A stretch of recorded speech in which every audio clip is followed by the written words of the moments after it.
vous allez bien. Moi je suis super contente de vous retrouver aujourd'hui dans une nouvelle vidéo.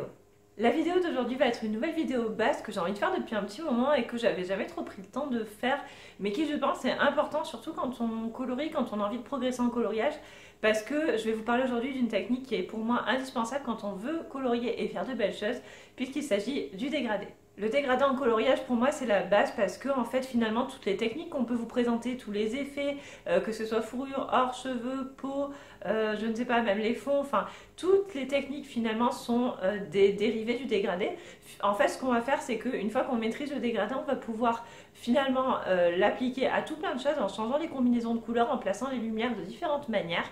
Et en fait, pour moi, le dégradé, c'est la base de plein d'autres techniques et on peut décliner finalement le dégradé à l'infini pour obtenir tout un tas d'effets d'ombre, de lumière, pour avoir des choses très en relief, des choses, je sais pas, plutôt profondes, pour faire la peau, pour faire tout un tas de choses. Donc c'est pour ça qu'aujourd'hui, j'avais envie d'aborder avec vous le dégradé. Je vais donc vous expliquer aujourd'hui de quelle manière j'utilise mes crayons pour faire du dégradé, et du coup j'ai décidé de vous montrer de quelle manière je fais un dégradé avec toutes les gammes de crayons que je possède. On va commencer en fait cette vidéo avec des crayons plutôt secs, c'est-à-dire les crayons qui vont être entre guillemets bas de gamme. Donc moi dans cette gamme là je possède les Marco raffinés, je possède les Big Kids ainsi que les crayons de chez Action. Donc je vais vous montrer de quelle manière je fais un dégradé avec ces crayons là.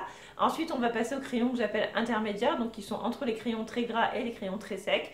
Dans cette catégorie j'ai mis les Gongui, j'ai mis les Coloré Colored Pencil et les Polychromos, même si ils sont haut de gamme, ça reste pour moi des crayons intermédiaires qui sont ni trop gras ni trop secs. Et ensuite dans la gamme des crayons très gras j'ai mis les Prismacolor et les Giotto Style Novo. Donc ce sont toutes les gammes de crayons de couleur que je possède. Bien sûr il en existe d'autres que je n'ai pas, mais je pense qu'avec la technique, enfin les techniques que je vais vous montrer aujourd'hui, vous allez pouvoir finalement appliquer la technique du dégradé à d'autres gammes de crayons selon que vos crayons soient plutôt secs ou plutôt gras en fait, ou plutôt intermédiaires. Donc voilà. Du coup, j'ai réalisé un dégradé à 3 couleurs avec chacune de ces gammes de crayons en utilisant des couleurs semblables pour que vous puissiez voir le résultat final qu'on peut obtenir avec toutes les gammes de crayons de couleurs. La vidéo va être un petit peu longue, du coup je vous mets en barre d'infos le sommaire en fait, comme ça vous pouvez directement, s'il y a un crayon en particulier qui vous intéresse, aller par exemple au Giotto Style Novo si vous voulez voir les Giotto Style Novo, etc. Je pense que ça peut être plus parlant pour vous que de devoir regarder tous les dégradés parce que je ne veux pas que ça dure non plus 10 000 ans et que vous en ayez marre à la fin de la vidéo. Le dégradé à 3 couleurs, c'est ce que moi j'utilise le plus. On peut évidemment faire des dégradés à 1 couleur, 2 couleurs, 4, 5, 6 couleurs. Il n'y a aucune limite dans l'absolu. Voilà, moi je sais que 3 couleurs, c'est ce que je préfère faire et c'est ce que j'utilise dans la plupart de mes coloriages. Donc je vous laisse tout de suite avec le tuto. Je vous retrouve à la fin de la vidéo pour vous montrer le résultat final et pour vous montrer quelques exemples de coloriage que j'ai fait en utilisant ces techniques-là. Donc me revoilà, je vous ai préparé du coup une petite feuille avec, comme vous voyez, les 3 catégories, donc crayon gras, crayon que j'appelle intermédiaire et crayon sec. Et du coup à chaque fois je vous écris la gamme de crayons avec laquelle je vais travailler. Donc on va commencer par les crayons de chez Action. Donc c'est une boîte de 24 couleurs. Donc là j'en ai pris 3, j'ai décidé de travailler avec des teintes de rouge, orangé, jaune à chaque fois et de garder un petit peu en fait les mêmes couleurs pour que vous puissiez voir la différence de rendu selon les marques. Du coup, pour les crayons secs, en fait, je fonctionne toujours de la même manière, en superposant les couches et sans trop appuyer, surtout pas au début pour pas saturer le papier. Donc en fait, j'ai commencé par mettre une couche partout de ma couleur la plus claire. Ensuite, je passe par ma couleur intermédiaire que je vais appliquer de la zone que je veux la plus foncée vers à peu près on va dire les 2/3 de ma zone à colorier. Ensuite j'applique ma couleur foncée sur le premier tiers et en fait à chaque fois au moment de changer de couleur je vais relâcher la pression de mon crayon pour vraiment arriver à une démarcation qui va être la plus jolie et la plus harmonieuse possible.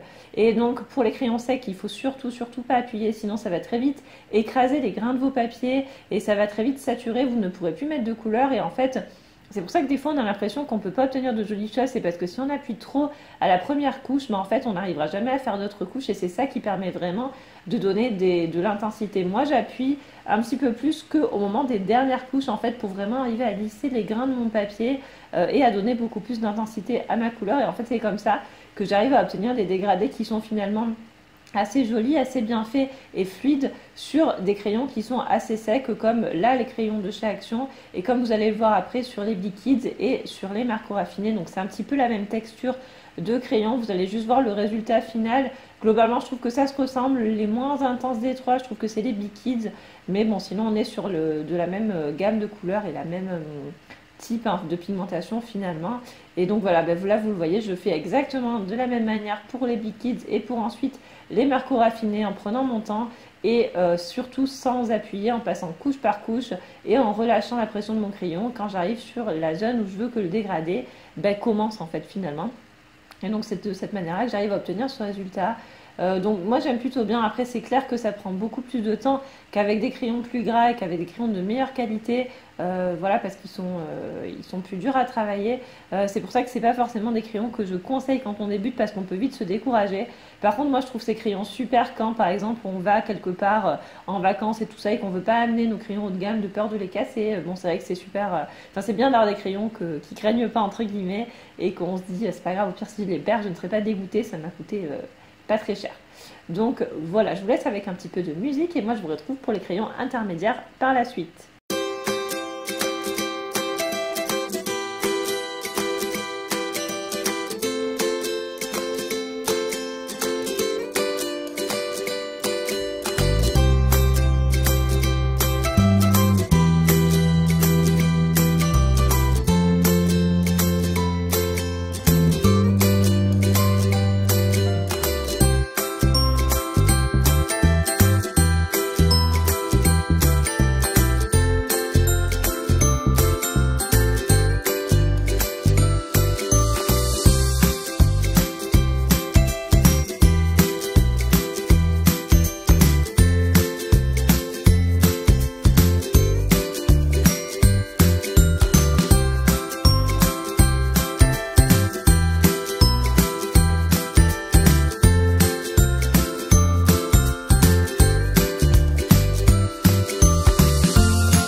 On se retrouve maintenant pour la gamme des crayons intermédiaires. Donc ça, c'est des crayons qui sont finalement ni très gras ni très secs. La texture est plutôt agréable. Alors moi, je préfère les crayons très gras, mais c'est vrai que les crayons intermédiaires sont vraiment sympas à travailler. Et donc j'ai mis les polychromos dans cette gamme-là parce qu'ils sont ni hyper gras comme les Prismacolor, ni secs. C'est vraiment des super crayons. Donc c'est pour ça que je les ai mis là. C'est pas du tout parce que je ne les aime pas, mais c'est que voilà, pour moi, je voulais pas les mettre dans la même catégorie que les crayons très gras parce qu'ils ne le sont pas, à mon sens en tout cas. Et donc finalement je vais faire un petit peu la même méthode sauf que vous allez voir que ça va aller beaucoup plus vite. Donc là j'ai commencé avec les colorés Colored Pencil, j'applique ma couleur claire sur toute la zone, ensuite je vais placer ma couleur intermédiaire pour juste délimiter mon dégradé en fait, pour savoir à quel moment il faut que je relève mon crayon et à quel moment il faut que j'appuie un peu plus, et ensuite ma couleur foncée. Ce que je vais pouvoir faire par contre, c'est que je vais directement appuyer un petit peu plus sur ma couleur foncée pour avoir une couleur plus intense de suite. Comme les crayons sont plus gras et moins secs, en fait, ça va être plus facile de faire des dégradés et plus facile d'obtenir des couleurs qui vont être beaucoup plus intenses. Alors là, je vais faire pareil avec les gangouis que j'adore. Alors attention avec les colorés Colored Pencil et les gangouis, c'est des crayons qui se cassent assez facilement, surtout quand les mines sont comme là, vous le voyez, très pointues. Donc quand vous appuyez pas non plus trop fort parce que voilà, ils risquent de se casser, ce qui n'arrive pas avec les polychromos qui sont beaucoup plus épais et de bien meilleure qualité. C'est vrai que là on ressent. Mais bon voilà, sinon en termes d'utilisation, moi c'est comme ça que je fais. Et vous voyez que déjà rien qu'avec les gangouis, on voit clairement qu'ils sont beaucoup plus pigmentés que les colorés Colored Pencil. On a de suite une pigmentation beaucoup plus importante alors que je suis finalement qu'à ma deuxième couche, et c'est pour ça que je les aime autant. Et vous allez voir qu'avec les polychromos c'est encore plus intense. Donc c'est là qu'on voit clairement la différence de qualité, c'est au niveau de la pigmentation et au niveau de la qualité de bois et la qualité de mine du crayon qui va être beaucoup plus solide. Mais il n'empêche que les Gangui sont pour moi des super crayons. Voilà, si vous débutez, c'est des crayons que je conseille sans aucun souci parce qu'ils sont vraiment top et s'utilisent très facilement. Et donc là on arrive à la partie polychromose, donc je fais à peu près la même chose, hein. Je vais appliquer ma couleur claire sur toute la zone. Ensuite avec ma couleur intermédiaire je vais délimiter pour mon dégradé pour ne pas me tromper. Et puis avec ma couleur foncée je vais pouvoir appliquer de la couleur de manière un petit peu plus franche. Et ensuite je vais superposer des couches jusqu'à obtenir le rendu qui me convient.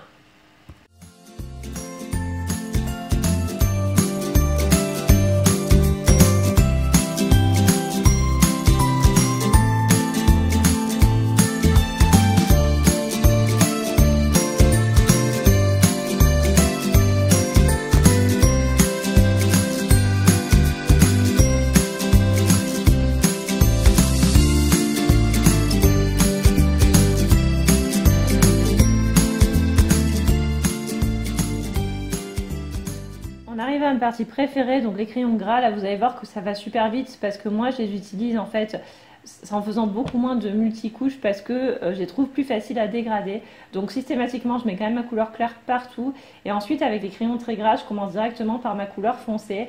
Et vous voyez qu'avec les Prismacolor j'y vais même déjà franchement dès la première couche finalement. Parce que les dégradés se font très facilement. J'applique ensuite ma couleur intermédiaire en relâchant la pression quand j'arrive au niveau de ma couleur claire, hein, à chaque fois. Puis ensuite ma couleur claire pour un petit peu blinder tout ça et que mon dégradé soit un petit peu plus joli. Puis après par acquis de conscience je vais rajouter un petit peu de couleur foncée, éventuellement un petit peu de couleur intermédiaire jusqu'à ce que le dégradé me convienne parfaitement. Mais ça va beaucoup plus vite qu'avec des crayons plus secs parce que voilà, ils sont faits pour se mélanger de manière beaucoup plus facile du fait de leur texture plus crémeuse. Et ensuite avec les Giotto Stinovo je vais faire la même chose. Alors les Giotto Stinovo c'est des crayons très grands en termes de texture, moi je les compare beaucoup au Prismacolor. Ils font un petit peu moins de chute mais ils sont quand même très bien. Voilà, pour moi c'est les crayons avec lesquels j'aurais aimé débuter en fait, hein, clairement. Et donc je vais faire la même chose, donc ma couleur claire, ma couleur foncée, ma couleur intermédiaire en relâchant la pression à chaque fois au moment du dégradé, puis ma couleur claire pour blinder tout ça, puis en repassant éventuellement une couche supplémentaire pour finaliser mon dégradé qui soit vraiment bien fait, bien opaque. Et vous savez, gommer les petits grains du papier qui peuvent exister, surtout que là c'est pas du papier de super qualité que j'ai, donc c'est pour ça que je fais comme ça et je trouve que le rendu est vraiment plutôt sympa. Et donc là vous avez le rendu final en fait de tous mes crayons. Donc clairement on constate qu'on a quand même une différence de qualité, hein. Si vous regardez entre les pigmentations, on constate clairement que les plus pigmentés ça va être les Prismacolor, les Polychromos. Ensuite on a les Gangui et les Giotto Stinovo et puis on a les crayons secs qui sont moins pigmentés, qui sont moins intenses, mais bon ça c'est normal, ça reste pas le même budget, donc voilà, mais on peut quand même faire des choses assez jolies avec tous les types de crayons de couleur. Voilà tout le monde, cette vidéo est maintenant terminée, j'espère qu'elle vous a plu, que vous avez trouvé ça utile. J'ai essayé de faire quelque chose d'assez complet pour que vous puissiez voir en fait de quelle manière on peut réaliser des jolis dégradés sans démarcation avec n'importe quel type de crayon de couleur. J'ai choisi de concentrer cette vidéo sur les dégradés à sec et sans blender parce que c'est ce que moi j'utilise le plus. Évidemment, si vous voulez que je vous fasse des vidéos sur les dégradés à l'essence sans odeur avec un blender pour voir un petit peu la différence selon les gammes de crayons, je pourrais le faire. C'est juste que je voulais pas non plus rajouter des tonnes et des tonnes d'informations à cette vidéo qui est déjà bien longue. Le résultat final c'est celui-ci, donc en fait on voit les résultats qu'on peut obtenir avec les différentes gammes de crayons de couleur et finalement vous avez pu voir sur la vidéo, mais en termes de dégradé, d'intensité, on n'est pas trop mal hein, avec tous les types de crayons. Alors bien sûr on constate que clairement les Polychromos, les Prismacolor ont un rendu beaucoup plus intense que les autres, tout simplement parce que c'est du haut de gamme, donc forcément la qualité va être meilleure. Ensuite les Giotto Stinovo et les Gangui pareil sont un petit peu moins intenses mais ont un rendu très beau et équivalent je trouve pour ces deux gammes de crayons. Et ensuite on a donc les trois crayons plutôt secs et les colorés Colored Pencil qui je trouve ont une intensité semblable aussi, donc qui va être moins intense, mais on peut quand même obtenir quelque chose de joli, un dégradé qui va être finalement sans démarcation, bien remplir nos grains du papier et avoir un résultat qui va être plutôt pas mal, hein, d'autant, enfin voilà, finalement, ce que je voulais vous montrer aussi avec cette vidéo, c'est que quand on maîtrise le dégradé, on peut obtenir de jolis rendus avec n'importe quel type de crayon de couleur et c'est quand même bon à savoir. On n'est pas forcément obligé d'investir des cents et des mille pour faire des choses jolies. Certes, ça va prendre un petit peu plus de temps avec certaines gammes de crayons de couleur, mais on peut faire de jolies choses quand même. Ce que je vous conseille quand même si vous débutez, c'est de pas forcément partir sur des crayons type Big Kids. Certes, on peut faire de jolies choses avec, mais ça va prendre beaucoup de temps. Et quand on commence une activité, je trouve ça sympa d'avoir du matériel qui vous permettra de pas vous décourager, de pas passer 2000 ans à faire un seul truc, parce que sinon, ça peut peut-être couper l'envie. Donc voilà, moi je vous conseillerais plutôt de partir sur des crayons type Giotto Stilo ou Gangui qui sont quand même du milieu de gamme, qui vont nous permettre de faire des choses assez jolies pour un budget qui est tout à fait correct. Voilà, et c'est pas du haut de gamme, mais ça reste des crayons qui vont être sympas à utiliser, avec lesquels on peut bien s'amuser. Je vais maintenant vous montrer quelques exemples de coloriage que j'ai fait en utilisant cette méthode de dégradé avec 3 couleurs dans différents livres. Les premiers exemples sont dans le livre Daydreams de Hannah Carden, que vous voyez beaucoup sur ma chaîne parce que je colorie beaucoup dedans, mais c'est vrai que j'utilise systématiquement cette méthode de dégradé à 3 couleurs. J'avais notamment fait ce coloriage au Giotto Stilo et donc vous voyez qu'en utilisant cette méthode de dégradé à 3 couleurs, dans la partie or notamment, enfin je sais pas si on peut appeler ça or, mais en tout cas j'ai essayé de donner un effet or. C'est vrai que mais on voit quand même que j'ai utilisé du crayon assez foncé puisque j'ai utilisé du marron très foncé sur certaines zones, du marron un petit peu plus clair et du jaune. Et en fait finalement le dégradé est très joli et se fait de manière douce en utilisant cette méthode à 3 couleurs, puisque la couleur intermédiaire va permettre vraiment qu'il n'y ait pas une démarcation énorme en fait entre la couleur foncée et la couleur claire. C'est pour ça que j'aime beaucoup utiliser cette technique à 3 couleurs. Je trouve que le rendu est doux et on peut vraiment jouer avec les dégradés et faire des dégradés plus ou moins marqués pour obtenir des effets différents. Pour changer de gamme de crayons, donc j'ai fait ce coloriage là au Polychromos et donc c'est pareil, on voit qu'il y a quand même du dégradé, il y a même du dégradé qui va du noir jusqu'au jaune, et en fait j'ai vraiment passé du temps à superposer les couches pour que mon rendu soit nuancé, pour pas qu'il y ait du noir et d'un coup du jaune. Donc à chaque fois en fait on voit clairement que je passe du noir au rouge, au orange et au jaune qui va être ma couleur la plus claire. Et en fait voilà, en superposant les couches, en mélangeant bien les couleurs et en les fondant, on arrive à obtenir un dégradé qui finalement est assez joli et assez doux, même si on a des couleurs qui sont quand même très nuancées et on voit clairement qu'il y a des zones d'ombre et de lumière. Et en fait le dégradé pour moi dans un coloriage, c'est vrai que ça fait tout, parce que selon qu'on colorie un coloriage avec des aplats de couleurs ou avec des dégradés, on va pouvoir obtenir beaucoup plus de reflets, beaucoup plus d'intensité et beaucoup plus de relief en fait sur nos coloriages. Pour aller sur une gamme de crayons de couleur un petit peu plus basse, alors j'aime pas trop dire bas de gamme, mais bon pourtant c'est le cas, je vais vous montrer un coloriage que j'ai fait dans le Twilight Garden de Maria Troll. Il s'agit de ce coloriage là, donc si vous me suivez depuis longtemps, vous le connaissez peut-être parce que j'avais fait un tuto sur la réalisation de ces fleurs là. Donc ce coloriage là, je l'ai fait au marqueur raffiné, et alors c'était il y a longtemps, mais j'utilisais déjà cette technique de dégradé à 3 crayons de couleur. Alors finalement, maintenant que je le revois, je pense que si je le refaisais maintenant, même avec ces crayons, je prendrais en fait des couleurs beaucoup plus opposées, c'est-à-dire que j'irais peut-être vers une couleur beaucoup plus foncée sur les bouts et je garderai la couleur très claire au milieu du pétale pour vraiment avoir quelque chose d'encore plus nuancé, avec encore plus de relief et de reflets. Mais il n'empêche que le résultat, je le trouve quand même pas trop mal, même si à l'époque j'étais pas encore voilà, aussi expérimentée, si on peut dire, que maintenant. Mais en fait voilà, donc j'avais appliqué cette méthode de dégradé à 3 couleurs avec les marqueurs raffinés, même si ce sont des crayons secs, on a un rendu qui est plutôt joli, je trouve, sur ce coloriage là. Voilà tout le monde, cette vidéo est maintenant terminée, j'espère vraiment qu'elle vous a plu. J'ai essayé de faire quelque chose d'assez complet sur les dégradés pour que vous puissiez voir de quelle manière je réalise les dégradés avec différents types de crayons de couleur. Et je pense que maintenant vous comprenez en fait comment j'arrive à utiliser différentes gammes qui sont très différentes pour certaines et à obtenir des résultats qui sont finalement pas trop mal, parce que quand on compare les dégradés que j'ai fait, c'est vrai que finalement il y a assez peu de différence entre ce qu'on peut faire avec les crayons de chez Action et les Prismacolor par exemple. Le tout est d'arriver en fait à être plus ou moins patient et à superposer des couches en y allant doucement pour finalement que le papier ne sature pas et que les crayons se superposent les uns aux autres, en fait que les couleurs se superposent les unes aux autres, et obtenir ainsi quelque chose d'intense qui va bien remplir notre papier. J'espère que ce petit tuto va vous servir, que cette petite vidéo base était utile pour vous. Moi j'ai beaucoup aimé la faire. Dites-moi tout ça en commentaire, dites-moi voilà, si ça vous plaît et si ça va vous servir. N'hésitez pas non plus à me donner des conseils, hein, toujours pareil, je prends beaucoup de plaisir à échanger avec vous et je vous remercie beaucoup pour le temps que vous passez à regarder mes vidéos, à y répondre et tout ça. N'hésitez pas non plus à liker la vidéo et à vous abonner si vous passez par là et que la chaîne vous plaît. Moi ça m'encourage toujours à essayer de faire mieux. Je vous remercie encore, je vous fais de très gros bisous et je vous dis à très vite dans une nouvelle vidéo. Bye!